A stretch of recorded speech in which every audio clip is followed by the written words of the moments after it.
थी। मिथिला की धरती पर पैदा होने वाला सुपर फूड अब ग्लोबल मार्केट में अपनी पहचान मजबूत कर रहा है। बिहार से पहली बार 18 मीट्रिक टन जीआई टैग प्राप्त मिथिला मखाना समुद्री रास्ते से ऑस्ट्रेलिया भेजा गया। खास बात यह है कि इस खेप के लिए दरभंगा के किसानों से सीधे मखाना खरीदा गया और उन्हें बाजार मूल्य की तुलना में करीब 18% ज्यादा लाभ मिला। ये रिपोर्ट देखिए।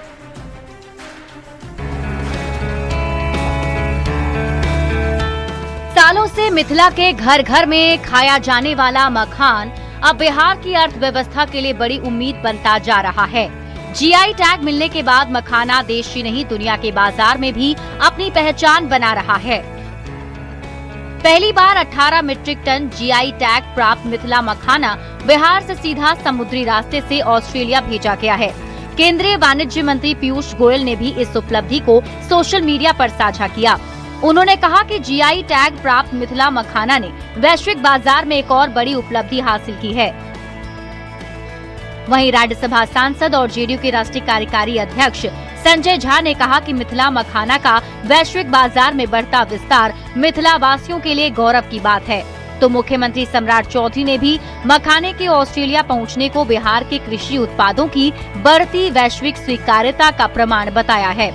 इस खेप की खासियत सिर्फ इसका विदेश जाना नहीं, बल्कि दरभंगा के किसानों से सीधे खरीदा गया मखाना, बिचौलियों की छुट्टी, किसानों का मुनाफा, बाजार की तुलना में करीब 18% अधिक लाभ मिलना है। मखाना इंडस्ट्री से जुड़े लोगों का मानना है कि बिहार के पास इस क्षेत्र में बड़ी आर्थिक ताकत बनने की क्षमता है। देखिए, बिहार में एक चैलेंज है प्रोडक्शन बढ़ाना, और प्रोडक्शन एरिया एक्सपेंशन से बढ़ सकता है। और अगर ये एरिया एक्सपेंशन से बढ़ेगा तो आज जो 55,000 टन है वो आने वाले समय में 10 लाख टन हो सकता है।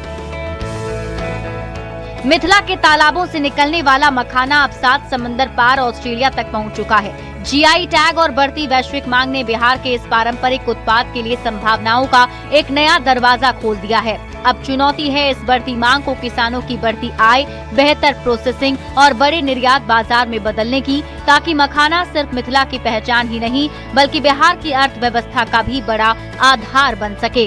पटना से न्यूज़ 18 के लिए संवाददाता आनंद अमृतराज के साथ ब्यूरो रिपोर्ट। बिहार में शराब बंद है तो क्या नशा भी बंद हो गया है? नहीं, शराब के ठेकों पर ताले लगे तो नशे के सौदागरों ने अपना रास्ता बदल दिया। कहीं कफ सिरफ के कार्टन, कहीं गांजे की बोरियां, तो कहीं स्मैक की छोटी सी पुड़िया में छिपा करोड़ों का कारोबार। नशे का चेहरा बदल रहा है और अब इसी बदलते चेहरे के खिलाफ पुलिस और उत्पाद विभाग का शिकंजा कसता जा रहा है। पटना से कैमूर और कैमूर से पूर्णिया तक 3 कार्रवाई, 3 बड़े खुलासे। इस रिपोर्ट में देखिए।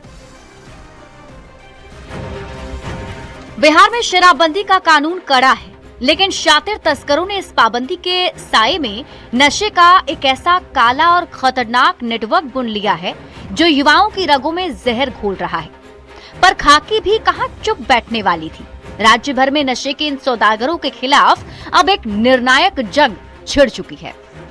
राजधानी पटना में एक्साइज इंटेलिजेंस ब्यूरो यानी EIB और उत्पाद विभाग को गुप्त सूचना मिली थी कि अगमकुआं थाना क्षेत्र के शिवाजी कॉलोनी में एक गोदाम के भीतर कुछ बड़ा खेल चल रहा है। जब टीम ने छापा मारा तो वहां से 148 कार्टन प्रतिबंधित कफ सिरप कोडीन फास्फेट बरामद हुआ। महंगे दामों पर बिकने वाले इस कफ सिरप की कीमत बाजार में करीब 45 लाख रुपए आंकी गई है। हालांकि मुख्य तस्कर सोनू कुमार मौके से फरार होने में कामयाब रहा, लेकिन गोदाम सील हो चुका है और उसकी तलाश में ताबड़तोड़ दबिश जारी है। वहाँ पर जो है लगभग 148 कार्टन कोडीन युक्त कफ सिरप बरामद किया गया, जिसका बाजार मूल्य जो है लगभग 44,59,000 रुपया है और जो है गोडाउन को जो है सील कर दिया गया। पटना के बाद कैमूर की पहाड़ियों में भी सूखे नशे का जाल बिछाया जा चुका है। दुर्गावती थाना क्षेत्र के मधुरा गांव में पुलिस ने छापेमारी कर 143 किलोग्राम से ज्यादा गांजा बरामद किया, जिसकी कीमत पूरे 71 लाख रुपए है। इस बार पुलिस ने एक आरोपी को धर दबोचा है, जो इस अवैध कारोबार के कई और राज उगलेगा तो कार्रवाई और कड़ी होगी। मधुरा गांव में अशोक सिंह के मकान से करीब 28 बंडल जिसका वजन 143.04 किलो था बरामद किया गया। एक व्यक्ति अशोक कुमार सिंह को गिरफ्तार करके लाया गया है थाना पर, उनसे पूछताछ की जा रही है। लेकिन महज एक दिन पहले पूर्णिया से जो पकड़ाया उसके सामने ये अपराध और कारोबार दोनों आपको छोटे लगेंगे। बंगाल के रास्ते कटिहार की ओर बढ़ रही एक कार पर जब पुलिस ने शिकंजा कसा तो तस्करों के होश उड़ गए। भागने की नाकाम कोशिश के बाद पुलिस ने खदेड़ कर 2 तस्करों को दबोच लिया और जब तलाशी ली गई तो थैली के भीतर से निकला मौत का सफेद पाउडर, पूरे 516 ग्राम स्मैक, जिसकी बाजार में कीमत 65 लाख से 1 करोड़ रुपए के बीच आंकी जा रही है। इन दोनों को जब इनकी तलाशी ली गई तो उस उक्त वाहन से जो टाटा नेक्सॉन थी उससे एक उजले रंग के थैले में 5 पैकेट स्मैक जैसा मादक पदार्थ बरामद हुआ, जिसको जब वजन किया गया तो कुल वजन 516 ग्राम ये बरामद किया गया स्मैक। पटना से लेकर कैमूर और पूर्णिया तक पिछले कुछ घंटों में पुलिस और उत्पाद विभाग के इन ताबड़तोड़ छापों ने साफ कर दिया है कि बिहार में शराबबंदी है और इस सूखे नशे को भी जड़ से उखाड़ फेंकने के लिए खाकी पूरी तरह तैयार है। गोदाम सील हैं, तस्कर सलाखों के पीछे हैं। न्यूज़ 18 के लिए पटना से मनोज सिन्हा, कैमूर से अभिनव और पूर्णिया से कुमार प्रवीण की रिपोर्ट। बढ़ते आगे और बात अगली खबर की। नेपाल में भारी बारिश की वजह से बिहार की नदियों में उफान के साथ कटाव का दौर जारी है। सहरसा से लेकर मुजफ्फरपुर तक नदियों का जलस्तर बढ़ने से एक तरफ जहां कटाव बढ़ रहा है, वहीं मैदानी इलाकों में पानी घुसने से लोगों की परेशानी भी बढ़ती जा रही है। आरोप है कि लोगों की परेशानी से विभाग और प्रशासन लापरवाह है, क्योंकि अभी तक ठोस कदम नहीं उठाए जा सके। ये रिपोर्ट देखिए।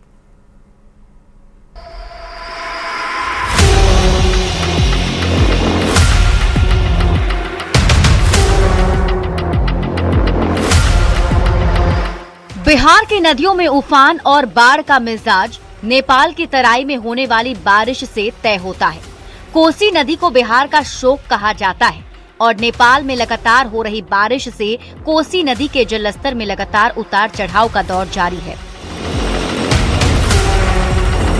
कोसी में उफान का असर नौहट्टा प्रखंड में सत्तौर पंचायत के बिरजाइन वार्ड नंबर 1 में दिख रहा है। उफान पर आए कोसी नदी से तेजी से कटाव हो रहा है।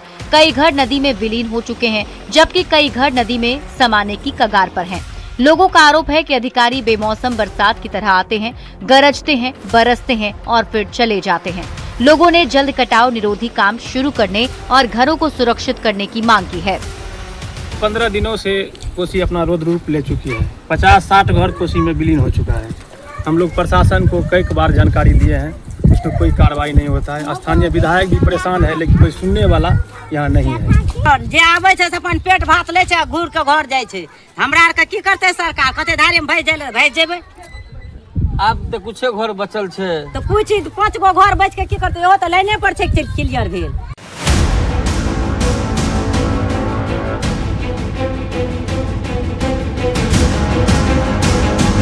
नेपाल में हो रही बारिश का असर पूर्वी चंपारण पर भी पड़ा है। जिले से होकर गुजरने वाली गंडक, बूढ़ी गंडक और तियर नदी का जलस्तर बढ़ रहा है। इससे आम लोगों के साथ ही किसानों की चिंता बढ़ती जा रही है।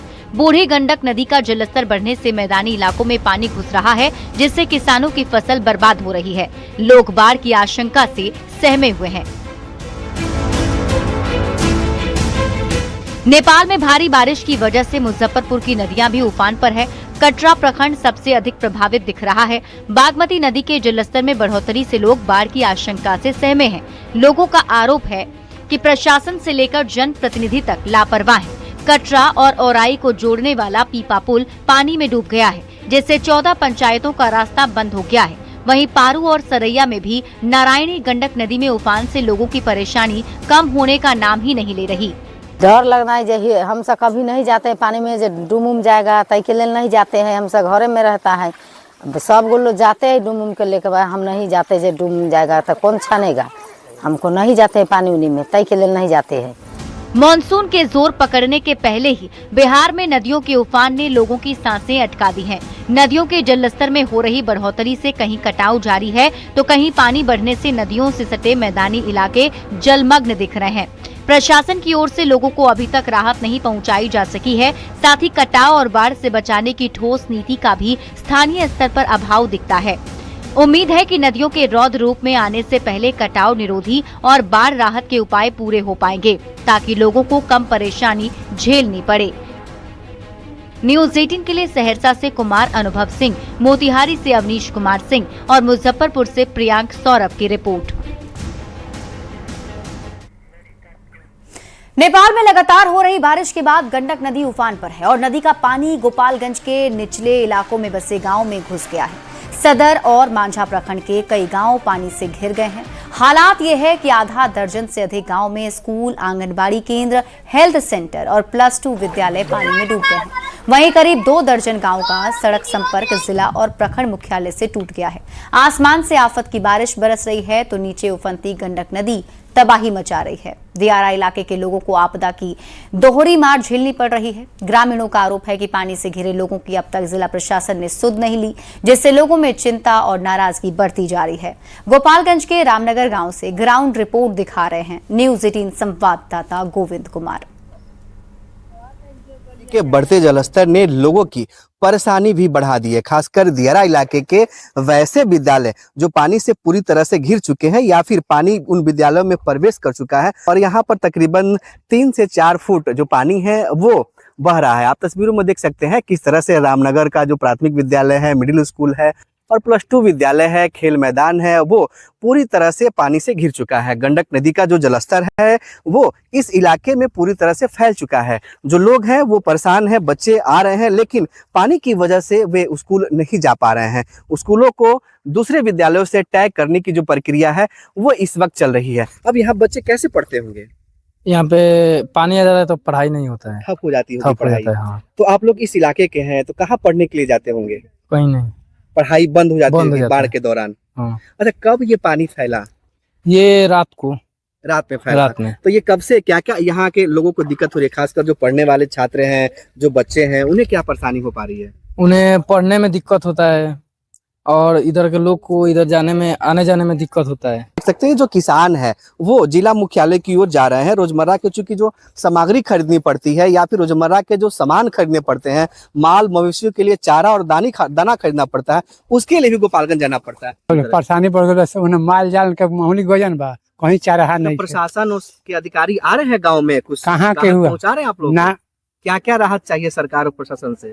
अभी अगर उनके चोट चाहिए, पॉलिथीन चाहिए, आसमान से बारिश हो रही है। हाँ। जो इलाके के लोग हैं वो इसलिए परेशान है क्योंकि आसमान से आफत की बारिश बरस रही है और नीचे गंडक नदी तबाही मचा रही है। लिहाजा दियारा इलाके के जो ग्रामीण है उन्हें दोहरी मार झेलनी पड़ रही है। देखना होगा कि प्रशासन और सरकार इन इलाकों में कब तक राहत सामग्री और रेस्क्यू अभियान चला पाती है। गोविंद कुमार, न्यूज़ 18, गोपालगंज। और इस बीच आपको बड़ी खबर सहरसा से दिखाते हैं, जहां बख्तियारपुर प्रखंड के सडीहा गांव में अचानक बड़ी संख्या में लोगों के बीमार पड़ने से हड़कंप मच गया है। बताया जा रहा है कि करीब 100 लोगों को उल्टी और दस्त की शिकायत थी। जानकारी के मुताबिक गुरुवार की शाम गांव में सत्यनारायण भगवान की पूजा आयोजित की गई थी। पूजा के बाद लोगों ने प्रसाद खाया, जिसके बाद उनकी तबियत बिगड़ गई। गांव में अफरा तफरी का माहौल बन गया। सूचना मिलते ही मेडिकल टीम गांव पहुंची। घर घर जाकर बीमार लोगों का इलाज शुरू किया गया। अब तक करीब 50 लोगों का इलाज किया जा चुका है। मामले में प्रभारी चिकित्सा पदाधिकारी ने बताया है कि मामला फूड पॉइजनिंग का लग रहा है।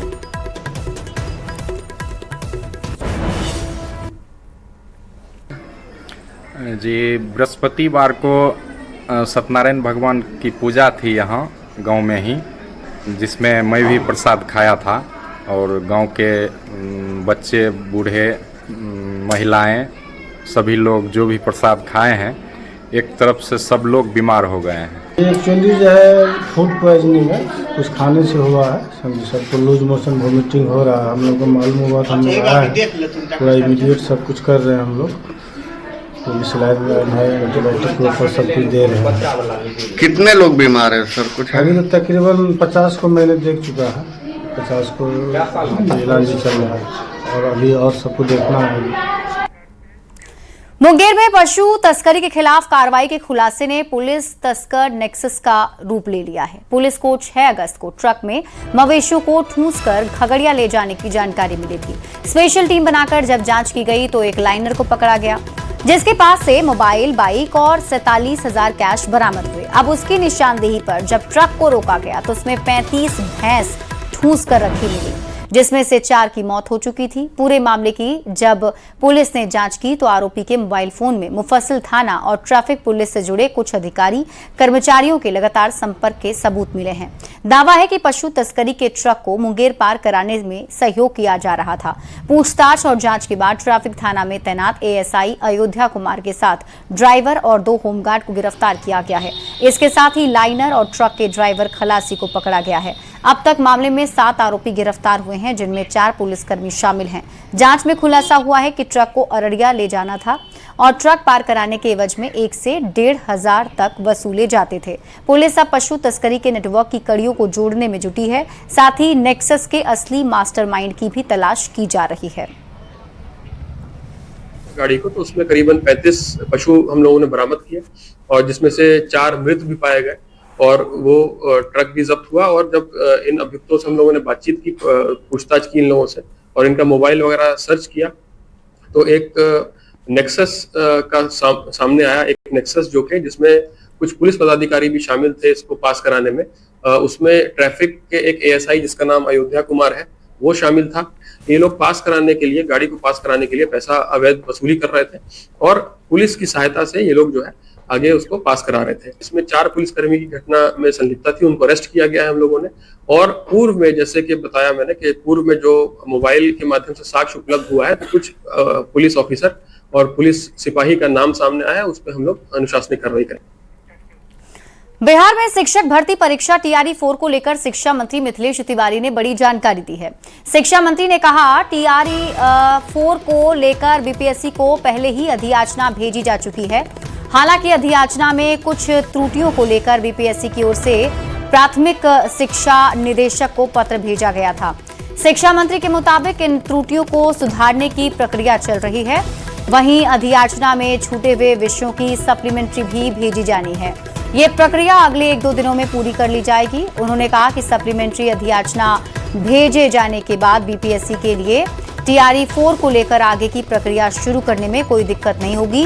यानी शिक्षक अभ्यर्थियों के लिए TRE-4 को लेकर जल्द ही बड़ा अपडेट सामने आ सकता है। TRE-4 के लिए प्राइमरी शिक्षा निदेशक के पास एक त्रुटि का निवारण के लिए पत्र आया था और उसे करके भेज दिया गया। अब TRE-4 में एक अगले 1-2 दिनों के अंदर एक कुछ जो छूटे विषय थे उसके लिए एक सप्लीमेंट्री अधियाचना जाना है, वो भी 1-2 दिनों के अंदर चला जाएगा। फिर उसके बाद बीपीएससी को अपनी तिथि घोषित करने में कोई दिक्कत नहीं आएगी। बीपीएससी अपनी तैयारी कर रहा है। और अगली खबर बेतिया से है, जहां नेपाल बॉर्डर पर एसएसबी जवानों पर नेपाल के लोगों के हमले के बाद बढ़े गतिरोध को दूर करने की पहल हुई है। सुस्ता सीमा पर शांति, सुरक्षा और आपसी तालमेल बनाए रखने के मकसद से एसएसबी की 65वीं बटालियन के कमांडेंट के नेतृत्व में भारत और नेपाल के सुरक्षा अधिकारियों की बैठक हुई। इसमें नेपाल की ओर से सुस्ता क्षेत्र में जेसीबी और सैंड बैग की मदद से तटबंध मजबूत किए जाने की भी जानकारी साझा की गई। नेपाल एपीएफ के एसपी ने भरोसा दिया कि सीमा पर शांति सौहार्द बनाने में पूरा सहयोग किया जाएगा। एसएसबी कमांडेंट ने भी दोनों देशों की सुरक्षा बलों के बीच नियमित संवाद, बेहतर समन्वय और आपसी विश्वास को सीमा पर शांति बनाए रखने की सबसे बड़ी ताकत बताया है। खबर आरा से है, जहां गढ़हनी प्रखंड के मथुरापुर गांव में प्रशासन ने अतिक्रमण हटाने की बड़ी कार्रवाई की। बुलडोजर चलाकर 9 पक्के मकानों को ध्वस्त कर दिया गया। प्रशासन के मुताबिक एसडीओ के आदेश पर जमीन को अतिक्रमण मुक्त कराने के लिए कार्रवाई की गई। वहीं प्रभावित परिवारों का कहना है कि मकान 10 साल से ज्यादा पुराना था और बारिश के मौसम में उन्हें घर खाली करने के लिए समय दिया जाना चाहिए था। कार्रवाई के बाद ग्रामीणों में नाराजगी और मायूसी है। पीड़ित परिवारों ने वैकल्पिक व्यवस्था की भी मांग की है।